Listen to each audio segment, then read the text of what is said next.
I am the Tofu Golem. Please enjoy the video.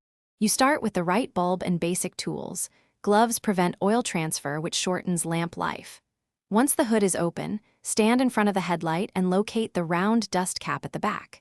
You don't need to remove the bumper. Remove the dust cap, then press or flip back the metal retaining clip and pull the electrical connector straight out. If space is tight, remove small fasteners nearby to create clearance before proceeding. Once the clip is released, grasp the bulb base and pull it straight out. Twisting usually isn't required for H7 types.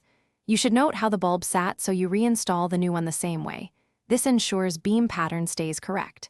Handle the new bulb by its base or use a rag, then seat it fully into the socket. Make sure the retaining clip snaps back into place and the connector clicks on. A loose connection will cause flicker. Once the bulb is seated and connector attached, replace the dust cap and any fasteners you removed. A proper seal prevents moisture. Turn the ignition on and switch the lights to verify the new lamp works and the beam aims correctly left-right and up-down.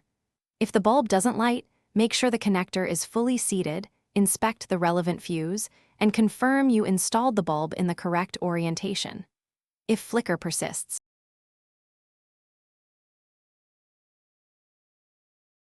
Thanks for watching. Consider subscribing if we helped you today.